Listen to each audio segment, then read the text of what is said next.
Hey folks, welcome back. We're gonna try, being the operative word, we're gonna try to make a guitar template. I have got the makings of another dreadnought style guitar, and what I need to do is to make a template. You can buy these nifty cool templates from a couple of guitar companies, and they'll have not only the outline of the guitar on the template, but they'll also have marking locations for where your sound hole cutout goes, and where your back braces go, and where your front braces go, and all that cool stuff. So I just happen to have a sheet of plexi laying around, and I finally found my plans. I got these from LMI out in California. So what I'm going to attempt to do is to transfer the guitar plan from the back. There goes the humidifier. Oh, and there's a cat. From the plan to this piece of plexiglass. I've already gone ahead and marked a center line on it. I didn't cover me marking a center line. I figured we all could figure that part out. So now what I'm going to do is, this is what I'm going to work with. This is called Sally's graphite paper. It's supposed to be able to mark on just about anything. I got it at an arts and craft supply store here in the area. It was like 18 bucks. I get 12 sheets of 18 by 24 paper, which just happens to be the same size as my plexi. So now that I've scored my center line, I'm now going to kind of isolate the part of the pattern that I want to transfer, and get it lined up with here, and we'll see kind of if this thing's actually going to work or not. Alright, the first problem that I'm already having right off the bat, this is a huge plan. This covers my entire work table. So I have gotten my, let's see, if I do this, there's my piece of plexi with my transfer paper on it. I can feel my center line, and now I just have to figure out how to get this part of the guitar over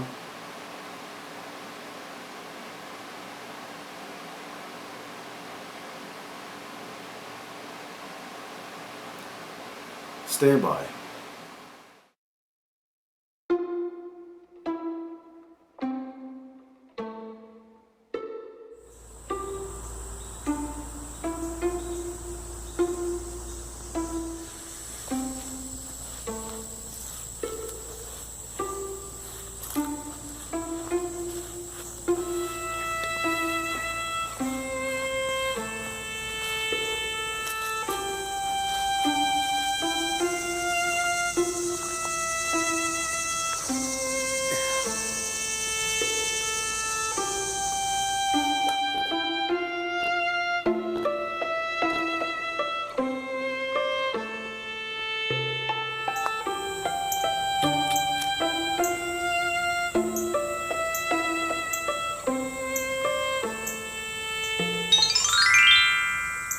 Did you see that? I had an epitome, an affinity, Antigone, an antipathy, turbidity, some Euripides. I had an epiphany. That's what I had. So what I'm going to do is, since I'm going to be referencing this template more often than I'm going to be referencing this gigantic, very cool looking tablecloth sized plan, is what I'm going to do is I'm going to widely cut this out of this, and then I'm going to place it on top of my transfer paper, and then on top of another piece of paper, and then I'm going to trace all of that out using, not that, using this. It's a little stylus I have from one of my graphic design tablets, back in the graphic design tablet using days. And so then I'm going to transfer the pertinent lines onto that piece of paper. Then we'll cut that piece of paper out very closely to the outline, and then we'll put some adhesive on that, and then we'll lay that down. Or maybe even just tape that down on top of our, no, I think we'll just adhere it to the plexi, and then we'll just go and we'll cut that out. So that's what we're gonna do. Except, man, I got the bug bites while I was out having my hootenanny. All right, so here's what I came up with. Shut up. I've got my plan taped down to the transfer paper, taped down to the paper. Now I've cut a notch. Let's see this? Yeah. I've cut a notch here on either end because I've drawn a center line on my bottom piece of paper, matched that up with the center line on my template, and taped everything down. So that way everything matches up. So now all I have to do is I take my handy dandy little graphic pin here, and I'm going to start tracing all the way around this, and hopefully we will get a nice nifty new template that we can then put onto our plexiglass and then cut out and have a nifty cool template.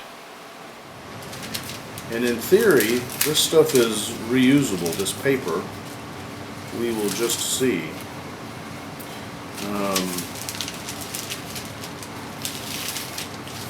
So now we just go about affixing the template that we just made onto our piece of plexi, and then we head on out to the bandsaw.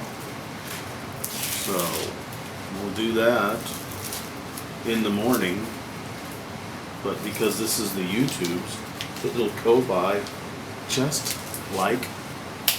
Hey, it's morning. Well, not really morning.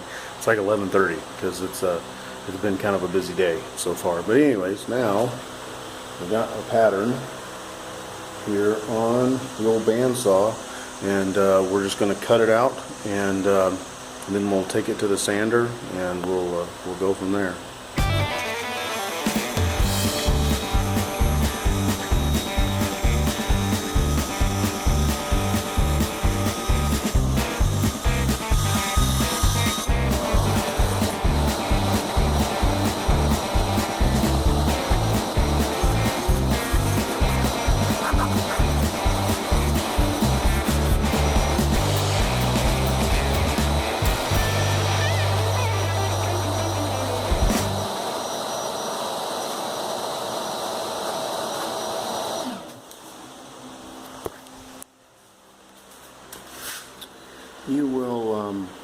You'll get a ridge like this with the melted plastic on it, but it's actually, you can almost just push it off, but you'll clean it up anyways when you're back on the sander.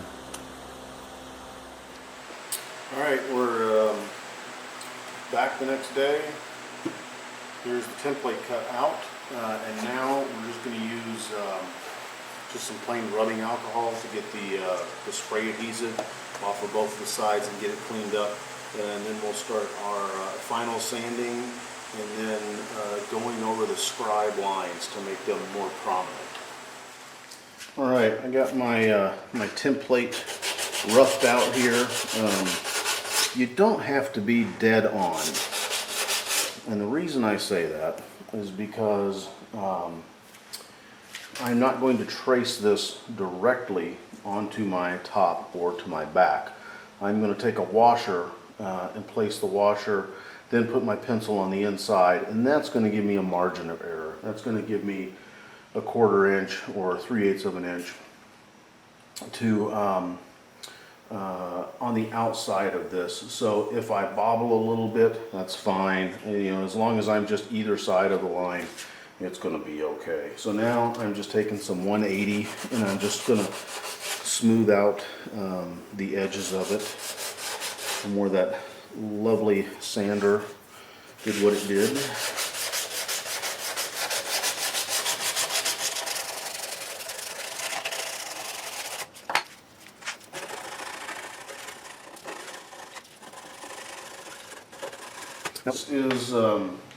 This is what they call, this is just sheet acrylic, extruded acrylic. And it's a little brittle. Actually, it's pretty damn brittle.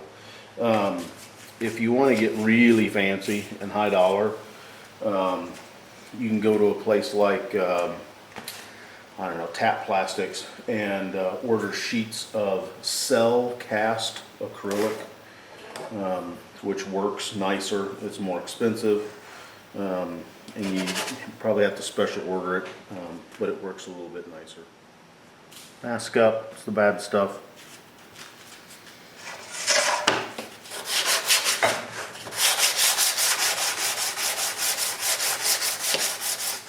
Alright, so there it is. You can see I've got my outlines for my braces, for my soundboard. I'm going to drill holes in the in some of these areas to help when I'm marking things out, but I don't have a bit that'll do that. I want a little bitty, probably a Forstner bit to do that, and I'm also going to not do that until I've got a drill press. But that's okay, that's not a big deal. And this is not the first one of these that I'm going to build.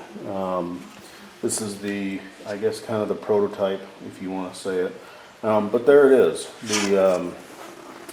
You know, you learn something from it, and I didn't spend 36 bucks. I'm into it for 12. And if you're building a number of these, then the savings kind of adds up. So there you go, making your own templates. How about it, kids? All right. One last thing. I thought I was done, but I'm not. One last thing that I wanted to show you is how this looks. I've got, this is a nice set of bear claw Sitka spruce, and if I'm looking to place this, then you can, even with the reflection on that, I'm sorry about that, even with the reflection on that, you can see where this is kind of lay out, and you can move this way or you can move this way, or if you've got a knot you're trying to avoid and maybe put into the sound hole or something like that, then this works for you. You might notice you can see the lines pretty well on here. This is an old trick I learned a long time ago, is you take graphite, just like from a pencil lead, and sand it on a piece of sandpaper, sprinkle it on here, and then you rub it in with your finger, and it will get into the groove. Then you wipe it down really good, and it will stay mostly in the groove. Now, if you, and I've wiped this quite a few times, if you do this, you're still going to get a tiny bit of that pencil lead out of there. So make sure you put this up to the top. You don't want to get the stuff all over your wood, even though you're going to sand it off. Less work makes it easier. Oh, well, hello there. You heard the shutter open, didn't you? Oh, you got the happy paws too. So anyways, there we are. Like I said, it's not amazing, but it will do what I need it to do for a lot less than I can get it from somewhere else, because I didn't have to pay shipping and handling. Alright, there you go, kids. Have a good one.